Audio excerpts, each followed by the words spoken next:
আসসালামু আলাইকুম রহমতুল্লাহি ওয়া বারাকাতুহু মাই ব্রাদার এন্ড সিস্টার, আশা করি আপনারা সবাই ভালো আছেন। আলহামদুলিল্লাহ আলহামদুলিল্লাহ। আজকে মনে হয় 3 থেকে 4 দিন পরে একটু হালকা সূর্য দেখা যাচ্ছে। গত রাত্রে তো অনেক বৃষ্টি হয়েছে, কালকে সারাদিনই হয়েছে, আজকে সকাল থেকে নিয়ে অনেক বৃষ্টি হচ্ছে, সারা রাত্রে হয়েছে। সো প্রতি বছরই আমি দেখি যখন দিওয়ালি আসে প্রচুর মানে এত বৃষ্টি হয় দিওয়ালির দিন। মানে শান্তিতে এই দেশে একটা আমি দিওয়ালিতে দেখলাম সবসময় বৃষ্টি হয়। গত 2 সপ্তাহে কিন্তু এত সুন্দর গেল, একটা দিন যদি সুন্দর থাকতো পিপল কুড এনজয়। সো আর আপনার ক্রিসমাসের সময় এদেশে সবাই চায় যে একটু স্নো পড়বে, বাট নেভার হ্যাপেন। আমি দেখিনি আর কি আমার 15 বছরের লাইফে। So that's how it is. আর সামটাইমস আমরা ঈদ যদি আপনার এরকম অক্টোবরে হয়, তো মনে করেন এই যে দেখেন বাইরে কি সুন্দর এভরি হয়, আর এত ডার্টি পাতা টাতা পড়ে একদম মানে অবস্থা খারাপ। আলহামদুলিল্লাহ এখনও আমার পটল গাছে প্রচুর পটল হচ্ছে, মরিচ গাছে তো মরিচ আছে, আর টমেটো গাছেও টমেটো আছে। আর সিম গাছগুলো যেই আপনার বললাম যে এক ধরনের চ্যাপ্টা সিম হয়, আপনারা কি বলেন আমি জানি না, মানে একটু ভালো অন্যরকম দেখায় আর কি সিম, নর্মাল সিমের থেকে ওইটা আমার খুবই পছন্দ। ওই সিম গাছে ইচ্ছা মতো ফুল আসছে এখন, তা আমি জানি না আসলে কী ধরনের ওয়েদার তারা পছন্দ করে। সো আমি নেক্সট একটু চেঞ্জ করবো সিমের প্লেসটা। Let's see how I get the result ইনশাআল্লাহ। আলহামদুলিল্লাহ আমি এখানে 2 ধরনের বেগুন লাগিয়েছিলাম। একটা বেগুন কিনে এনেছিলাম আপনার বড় বেগুন, সেখান থেকে দেখলাম যে শীটগুলো অনেক ভালো, সেখান থেকে একটা মাত্র বের হয়েছে, ওই যে দেখা যাচ্ছে, বাট ওটা বাঁচবে কিনা আমি বলতে পারতেছি না। আর এটা হলো গিয়ে আমার গাছে থেকে হওয়া যেটা, ওটা জানি না এখনো বের হয়নি, বিকজ এটা আমি লাগিয়েছিলাম 1 সপ্তাহ পরে বোধ হয়। তো আবার চিলি সব বের হয়ে গেছে আলহামদুলিল্লাহ। এটা হলো গিয়ে আপনার দেখি বোঝা যাচ্ছে যে এটা হলো গিয়ে বোম্বাই, যেটা নাগা যেটাকে বলি। মাশাআল্লাহ আর দুটো উঠছে আলহামদুলিল্লাহ। এটা হলো গিয়ে আপনার বার্ড আইস, মানে আমাদের যে কাঁচামরিচ বলি আমরা যেটাকে, সেটা। এটা হলো গিয়া বুলেট। আমি এই 3টাই লাগাবো। ক্যাপসিকাম আমি আসলে অত ভালো রেজাল্ট পাওয়া যায় না, ইউনো, এত কষ্ট করার পর এই যে ধরেন আমি আপনার অক্টোবরে লাগিয়েছি, এই অক্টোবর থেকে পরিশ্রম করে নিয়ে যেয়ে তারপরে আপনার সেরকম রেজাল্ট যখন না পাই মন খুব খারাপ হয়ে যায়। So we need to select আমরা এদেশে বেনিফিশিয়াল যেটা আর কি, যেগুলোতে আমরা পাওয়ার সম্ভাবনা বেশি, আসলে আমাদের ওদিকে পরিশ্রমটা দেওয়া উচিত। তো আমার টার্গেট ওগুলাই থাকবে। আস্তে আস্তে তো শিখতেছি, আমি সবসময় বলি আমরা অনেক শিখি। যদিও আমি 5 বছর অনেক কষ্ট করেছি, 5 বছরই আমি চাল কুমড়া লাগিয়েছি, অ্যান্ড 5 বছর পরে গিয়ে আমি এবছর আপনার 6টার মতো আপনার আলহামদুলিল্লাহ চাল কুমড়া পেয়েছি। আলহামদুলিল্লাহ এত সুন্দর দেখতে হয়েছে, আর মানে খুব কিউট হয়েছে আর কি। দেখাবো আমি আপনাদেরকে চাল কুমড়াটা। আলহামদুলিল্লাহ শেষমেশ আমার কিছু পুঁই শাক ছিল, তারপরে আপনার যা যা ছিল লিটল বিট সব তুলেছি আমি। আবার দেখলাম যে সবগুলো ছোট ছোট যেগুলো ছিল সেগুলো অনেক বড় হয়ে গেছে, নতুন করেও ফুল আসতেছে আপনার এই ঠান্ডার মধ্যেও। So that's amazing. তারপরে এই চাইনিজ পটলটা ডেফিনেটলি আমরা লাগাবো সবাই, অ্যান্ড নতুন কিছু লাগানোর চিন্তা ভাবনা আছে আগামী বছর থেকে। সো নাও আমি বলবো গুড নিউজ, বিকজ ইব্রাহিম যদিও পাস করেনি স্লাউতে, কিন্তু সে 73% নাম্বার পেয়েছে আলহামদুলিল্লাহ। মানে আমি নিজে যেহেতু পড়িয়েছি আমি জানি দ্যাটস, ওখানে আপনার সেলাও হলে গিয়ে অনেক কঠিন আপনার ইসের থেকে, বাকিমসা থেকে। কেন কঠিন? সেলাউতে পরীক্ষাও হার্ডার হয়, সব কিছু হার্ড আসে, অ্যান্ড সেলাউতে আপনার 140-র মধ্যে পরীক্ষা হয়, যেটা আমি ভেবেছিলাম 156, বাট এখন আমি জানতে পারলাম 140-তে পরীক্ষা হচ্ছে। সুবহানাল্লাহ আলহামদুলিল্লাহ। সূর্যটা উঠেছে, বিশ্বাস করবেন না, এমন হয় যে গত 3-4 দিন ধরে আমি একদম অস্থির হয়ে যাচ্ছিলাম যে একটু সূর্য দেখি না। এই একটু সূর্য অনেক ইম্পর্টেন্ট, এটা আপনার মানে মেন্টালিও আপনার জন্য অনেকটা হেল্পফুল হয়ে যায় আলহামদুলিল্লাহ। বলে আমরা এদেশে এসে আমরা সূর্যকে যে কিভাবে সম্মান দিতে জানি, যে সূর্যর আলো মানে আলোটা যে কতটা ইম্পর্টেন্ট। বৃষ্টি কিন্তু হচ্ছে পিড়ি, বাট স্টিল আপনার সূর্যটা উঠলে ভালো লাগে। বাংলাদেশে তো মনে করেন সূর্য দেখলে বাসা থেকে বেরোতাম না। আমি শুধু গিয়ে আপনার অনার্সের সময় আমি একটা দুইটা ক্লাস করতাম দূরে, এত রৌদ্র আমাকে বেরোতে যেতে ইচ্ছে হতো না। মাস্টার্স তো আমি এরকম, আর আমার মাস্টার্সে এবং অনার্সে 2 জায়গায় আমরা আবার আপনার এক্সট্রা টিউশনও নিছি। তো যা মানে টিউশনই আমাদের পড়া শেষ হয়ে যেতে বলে আমরা খুব একটা কলেজে যেতাম না, পরীক্ষা বা ইম্পর্টেন্ট 2-1 ক্লাস ছাড়া, প্র্যাকটিক্যাল ক্লাস ছাড়া করতাম না। সো সূর্যটা আসলে খুবই ইম্পর্টেন্ট। সো আলহামদুলিল্লাহ তো ও 73% পেয়েছে এখানে, যেখানে আপনার বাকিম সাথে মাত্র 70%ই আপনার পাস, মানে বাকিম শাহর জন্য পাস হয়ে যায়। সো যে ও এখানে বাকিম শাহ থেকেও অনেক ভালো করছে, বাট স্টিল সে পাস করতে পারে নাই সিলাওতে, কারণ ওখানে মার্ক কম ছিল। বাট আমি খুবই ইমপ্রেস যে ও 73% নাম্বার উঠাইছে এবং এত হার্ড অবস্থায়, এবং ওর চেস্ট ইনফেকশন ছিল, রোজাও রেখেছে।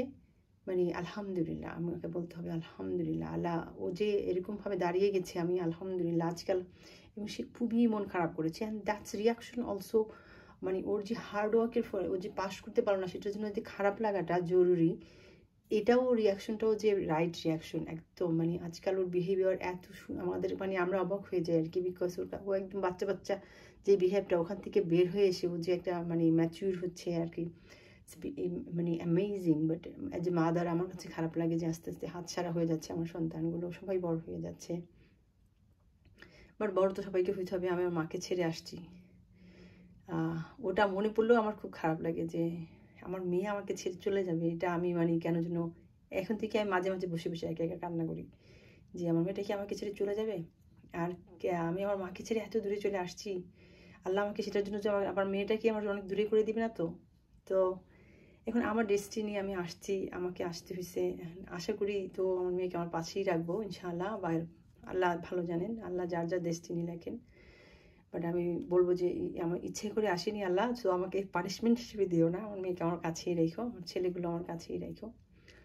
সো সব মায়েরাই আমরা চাই, তারপরে তো যার যার ডেস্টিনি, আর আমরা সবাই ইউজ টু হয়ে যাই। আমার মাও তো আমাকে ছাড়া বাঁচতেছে, তো সবাই বাঁচতে পারবো, বাট সকল মায়ের কাছাকাছি যেন থাকে তার সন্তানগুলো, সে দোয়াই করি। আলহামদুলিল্লাহ। অ্যান্ড ইব্রাহিম আলহামদুলিল্লাহ, সে মন খুব খারাপ ছিল, যদি আমি তাকে খুশি করার জন্য একটু আপনার চিকেন রান্না করেছি ইয়েস্টারডেই, আমি তার জন্য সেলিব্রেশন করেছি এবং তাকে খুব বোঝানোর চেষ্টা করতেছি যে তুমি অনেক ভালো করেছো আব্বু, আর আমরা খুবই তোমাকে নিয়ে প্রাউড, তুমি এটা নিয়ে মন খারাপ করো না। আর এটাতে তো ওর কোনো কষ্ট না, আমাদেরই কষ্ট আর কি। যদি দূরে যেতে হয় আমাদেরকেই যেতে হবে, এটা হলো আমার হাজব্যান্ডের উপর দিয়ে প্রেশার দেবে। আর আমার হাজব্যান্ডকে এবার আমি চিনি, সে আমাকে তো আর দিবে না যেতে, সেই যাবে আমি জানি। তো বাট তারপরেও প্রেশারটা এন্ড অফ দ্য ডে আমাদের উপর, ওর উপর থেকে বেশি। সো আলহামদুলিল্লাহ সব কিছু মিলে আমি বলবো আল্লাহ নোজ বেস্ট।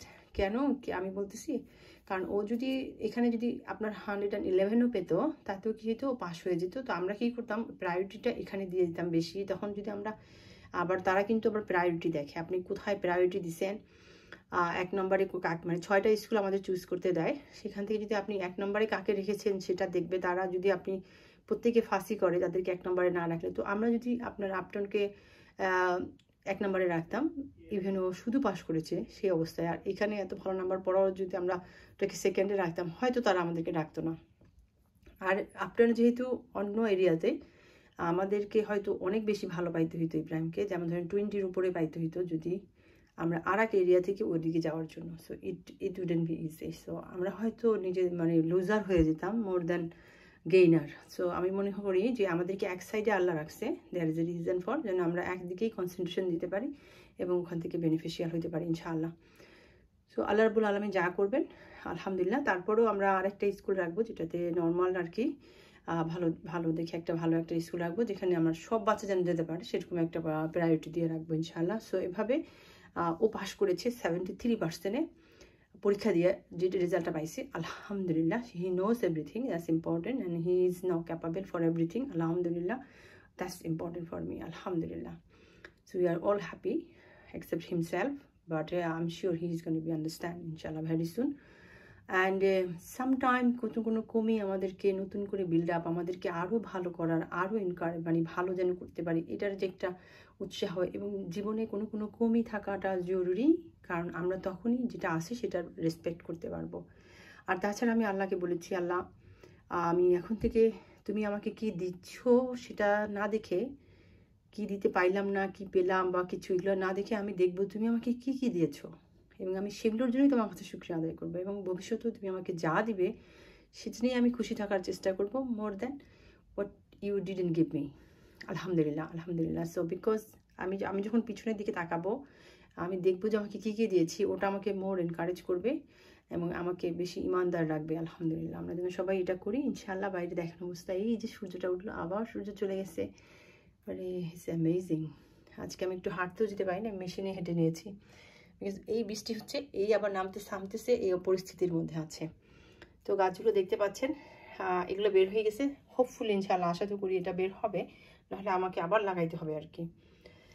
আর আলহামদুলিল্লাহ, চলেন চাল কুমড়োটা দেখাই এবং বাইরে একটু দেওয়ার চেষ্টা করি, দেখি কি অবস্থা। তা চাল কুমড়া, এটা থেকে শীট সংগ্রহ করার ইচ্ছা আছে, আমি জানি না শীট হবে কিনা। এটা আপনার আগস্ট থেকে হয়েছে, আগস্ট সেপ্টেম্বর। মাশাআল্লাহ অনেক বড় আর দেখতে অনেক কিউট হয়েছে। নর্মালি চাল কুমড়াগুলো কি হয়, এই ধরনের হয় লুক। হ্যাঁ, এটা হয়েছে আমি মাত্র 1 মাসের মতো হয়েছে এটা, বাট আর হবে না আমি বুঝতে পারছি। সেই জন্য এটাও হয়েছে, জার্মিনেট হয়েছে, পরেই তো ঠান্ডা পড়া শুরু হলো। সো আলহামদুলিল্লাহ। So look how cute this one is, আলহামদুলিল্লাহ। এইগুলো লাস্ট এন্ডের সবগুলো নিয়ে আসছি উঠায়া। তো ইনশাআল্লাহ করলা একটু আছে, আলহামদুলিল্লাহ। আরেকটা বলবো আমি, অবশ্যই আপনি বাচ্চাদেরকে যে হানি দিয়ে আমি যেটা তৈরি করি, আপনাদের সাথে শেয়ার করেছি, আমার মনে হয় কোনো একটা ভিডিওতে শেয়ার করেছি। আপনার হানি, আদার রস এবং আপনার লেবুর রস, অ্যান্ড যেটাকে আমরা লং বলি, ক্লভস।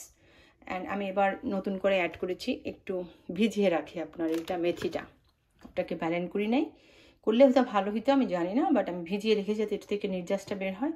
অ্যান্ড এটাকে আমি বাচ্চাদেরকে প্রতিদিন দিচ্ছি, আলহামদুলিল্লাহ ইটস ভেরি হেল্পফুল। আলহামদুলিল্লাহ আফটার দ্যাট আমি যখন থেকে এই যে বললাম ইব্রাহিম চেস্ট ইনফেকশন হওয়ার পর থেকে যে শুরু করেছি আমি, আলহামদুলিল্লাহ এখন পর্যন্ত আমার কোনো বাচ্চার আলহামদুলিল্লাহ তেমন কোনো ঠান্ডা বা কোনো কিছু লাগেনি, বিকজ হানিটা থাকার কারণে শরীরটাকে গরম রাখে। অ্যান্ড ইটস ভেরি হেল্পফুল আলহামদুলিল্লাহ। আমি আপনাদেরকে আগেই বলেছি, আমি আমার বাচ্চাদেরকে নিয়ে, আমার বাচ্চাদের বয়স মালিহা প্রায় 12 বছর হয়ে যাবে। এই 12 বছরে শুধু ইব্রাহিমকে নিয়ে আমি গত বছরই ফার্স্ট আমি ইমার্জেন্সিতে গিয়েছি, দ্যাটস ইট আলহামদুলিল্লাহ। অ্যান্ড আদারওয়াইজ আলহামদুলিল্লাহ সকল রকম ঠান্ডা সকল প্রকার থেকে আমি আলহামদুলিল্লাহ এইভাবে রক্ষা করি। পাশাপাশি যদি একটু টেম্পারেচার দেখা যায় আমাদেরকে ক্যালপো দিয়ে দিই, আলহামদুলিল্লাহ। দেখি পুঁই শাক দিয়ে, আলু দিয়ে, কাঁচা টমেটো দিয়ে আপনার একটু চেষ্টা করব সামান্য একটু আপনার কি বলে রুটি শুটকি দিয়ে একটু ভাজা ভাজা করে খাবো। অ্যান্ড করলা আছে, করলা দিয়ে ইনশাল্লাহ ডাল দিয়ে একটু রান্না করব। ওগুলো আমি আরেকদিন রান্না করবো প্রনস দিয়ে, আই থিঙ্ক। আমি আবারও রেখে দিয়েছি, আপনার একটু পানি হয়েছিল, ভাতের মাঠটা হইলো। আচ্ছা মনে হয় বৃষ্টি নামতেছে কিন্তু বেশি পিড়ি পড়তেছে না, আলহামদুলিল্লাহ। আর এগুলো কি দেওয়ার দরকার আছে, দেখেন অবস্থা। এই যে গাছটা এখন নষ্ট হওয়া শুরু হয়েছে কোনো কোনো জায়গায়, যেখানে আপনার এই যে ঠান্ডাটা লেগে যাচ্ছে, যেখানে ঠান্ডা লাগছে এখানে কিন্তু আবার ভালো আছে। এই যে দেখুন বেগুন বের হচ্ছে, এই যে বেগুন বের হচ্ছে, ফুলও হচ্ছে আবার। সো আলহামদুলিল্লাহ, যেখানে যেখানে লাগতেছে আর কি। আমার কাছে মনে হয় রাত্রে শিয়াল আসছিলো আমাদের এখানে, সবগুলো ডিম দিয়েছে। কচু পাতা আপনাদের মনে আছে, ছোটোবেলায় আমরা যখন কচু পাতার মধ্যে একটা ছিল, কচু পাতার একটা ছড়া ছিল, আমার ঠিক ভালো মনে নেই ছড়াটা, ওই যে মাথায় দিয়ে যেত যে ওই ছড়াটা আর কি। এই যে দেখেন এত ঠান্ডার মধ্যে গাছ প্রায় মরে যাচ্ছে, তারপরে এই যে দেখেন কত হয়েছে আলহামদুলিল্লাহ, প্রতিটা পাতার গোড়ায় হয়েছে দেখেন, এখনও নতুন করেও বের হচ্ছে এই ঠান্ডার মধ্যে।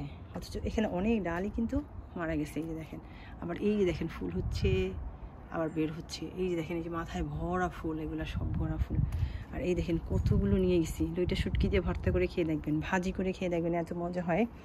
তো ডেফিনেটলি আমি আগামী বছর আবার করব, মানে প্রতিটা পাতার গোড়ায় আমি যে কতবার নিয়ে গেলাম, মানে নিয়ে যে আবার 2-1 দিনের মধ্যেই দেখি যে এই দেখেন বড় হয়ে গেছে, যে এইগুলো এই সাইজেরই বেটার নিয়ে যাওয়াটা। আর এই দেখেন কত ফুল হয়েছে, এটা তো দেখেন, এগুলো দেখেন কত বড় হয়ে গেছে মাত্র কয়েকদিনের মধ্যে। ঠান্ডার মধ্যেও ভালো হয় এগুলো। এই দেখেন কত বড় হয়েছে, আলহামদুলিল্লাহ। দেখেন আমার হাজবেন্ড মাত্র পরিষ্কার করছে, যেদিন একটু ড্রাই ছিল ওদিন পরিষ্কার করে ফেলছে। করলা এখন অনেকগুলো বের হয়েছে, আমার কাছে মনে হয় না আর করলা হবে। এগুলো পরিষ্কার করে ফেলছি, বের করে ফেলছি, এগুলো ঢুকাই ফেলবো, একটু ড্রাই হলে ঢুকাই ফেলবো। এই যে এগুলো উঠিয়ে ফেলেছি, এই যে এগুলো খালি মাত্র এইটা রাখছি ডাল, বিকজ অফ একটু আমার কাছে মনে হয় যদি একটু হালকা গরম পড়ে এগুলো একটু পেকে গেলে আমি হয়তো কয়েকটা শীট পেয়ে যাব।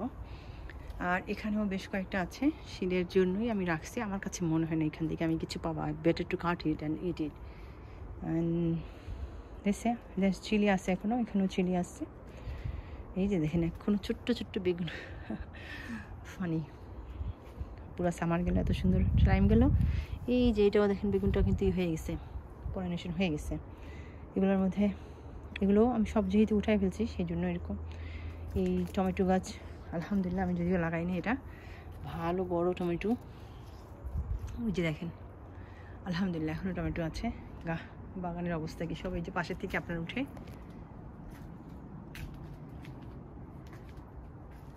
এই যে ডিমের খোসাগুলো যেহেতু সব বিক্রি হয়, আমার কাছে মনে হয় শিয়াল আসছিল। এই যে দেখেন এই গাছটাতে কোনো ফুল হয় নাই, বাট এখন হচ্ছে, এখন অনেক ফুল হয়ে হচ্ছে আলহামদুলিল্লাহ। কিন্তু বৃষ্টি পড়া শুরু হয়েছে, হ্যাঁ একদম মরে গেছে পুরা পাতাটা পরে। গাছ কিন্তু এখন বেঁচে আছে, নট ব্যাড। চলেন সামার হাউজে গিয়ে দেখি, মানে যতক্ষণ না মারা যায় আসলে আমি কাটতে আমার কাছে খুব মায়া লাগে, তা আমি ওয়েট করবো শুধু ফুললি যখন ডেড হবে তখনই আমি শুধুমাত্র এদেরকে কাপড় চোপড় তো মনে করেন শুকাই না এই রুমে ভাগ্যিস রাখি বলে রক্ষা, তা নাহলে মনে করেন ঘরের মধ্যে সারাক্ষণই ঝুলতো আর কি। এই যে সূর্যমুখী যে নিয়ে আসছি অনেক বের হয়েছে, অ্যান্ড এখানে যে কচু গাছগুলো আমি দুই একটা বেঁচে যাচ্ছে আলহামদুলিল্লাহ। এই যে এখানে মরিচ গাছগুলো যে কটা বের হয়েছে, এটা হলো কি অ্যাভোকাডো আপনার, ইনশাআল্লাহ যদি বাঁচে তো ভালো আলহামদুলিল্লাহ। আম গাছটা আমি জানি না বাঁচবে কিনা, এই যে দেখেন প্রায় মরে গেছে, মাথাটা মরে যাচ্ছে, কতটুকু আমি জানি না। ঘরের মধ্যে আমার 2-3টা আম গাছ বের হচ্ছে, এগুলো বাঁচবে কিনা আমি জানি না। যে কাঁঠাল গাছ এগুলোও বাঁচবে কিনা দেখা যাক। এই পাতাটা দেখা যাচ্ছে মরে গেছে, so that is a possibility কাঁঠাল গাছ আমি বাঁচায় রাখতে পারবো কিনা আমি জানি না। এগুলো বাঁচবে definitely, I know. These are যদি আপনার লাগাতার ঠান্ডা পড়ে যায় তাহলে হয়তো আমি এখানে বাঁচাতে পারবো না, বাট আমি চেষ্টা করবো, মুভ করবো আমি আপনার ভেরি সুন। যখনই দেখবো যে আমি আপনার ফ্রুটস গাছে দেখতে পাচ্ছি যে ঠান্ডা পড়ে গেছে তখনই মুভ করে ফেলবো ইনশাআল্লাহ। সো দোয়া করবেন আমাদের জন্য, আমার বাচ্চাদের জন্য অবশ্যই দোয়া করবেন ইনশাআল্লাহ। ডেফিনেটলি আমি আপনাদেরকে আপডেট দিব যদিও ইব্রাহিম কোথায় গেল ইনশাআল্লাহ। যদিও আমরা আপনার মার্চের 2 তারিখের আগে জানতে পারবো না, আমরা যদিও এখন ফিল আপ করে দিব সব ইনশাআল্লাহ। Hopefully he is going to go somewhere Buckinghamshire grammar school ইনশাআল্লাহ, ওয়ান অফ দেম আল্লাহ নসিবে লিখলে ইনশাআল্লাহ definitely, and hopefully Maliha and they all can get together inshallah. এই মানে লন্ডনে থাকা আপনার অনেক কঠিন আর কি, প্রতি বছর আপনাদেরকে বাড়ি ঘরে কাজ করতেই হয়। এই যে দেখেন জায়গায় জায়গায় ফেটে গেছে, এই কতবার যে আমরা প্লাস্টার তারপরে পেইন্ট করতেই থাকি। সো যাকে আলহামদুলিল্লাহ, কালকে আমার হাজব্যান্ড একটু ঘরের মধ্যে মানে আপনার এই লিক হয় ওই লিক হয়, বিকজ এখানে বাড়িঘর তো আর আপনার বাংলাদেশের মতো করে তৈরি করা হয় না। এখানে বাড়িঘর উপরে থাকে আপনার, মাঝখানে থাকে কাঠের থাকে, তারপরে দাদা নিচে করে। কাঠের হওয়াতে যে কত ঝামেলা হয় কি বলবো আর। ভালো থাকবেন, দোয়া রাখবেন বাচ্চাদের জন্য, অবশ্যই বাচ্চাদের দিকে খুব খেয়াল করবেন। আর আমি সবার জন্য দোয়া করি আল্লাহ সবাইকে সহি সুন্দরভাবে জ্ঞান দেখ, আমাদেরকেও দেখ ইনশাআল্লাহ। আকাশ মেঘলা মেঘলা দিনে আর কি দেখেন। আসসালামু আলাইকুম, জাযাকাল্লাহ খায়রান।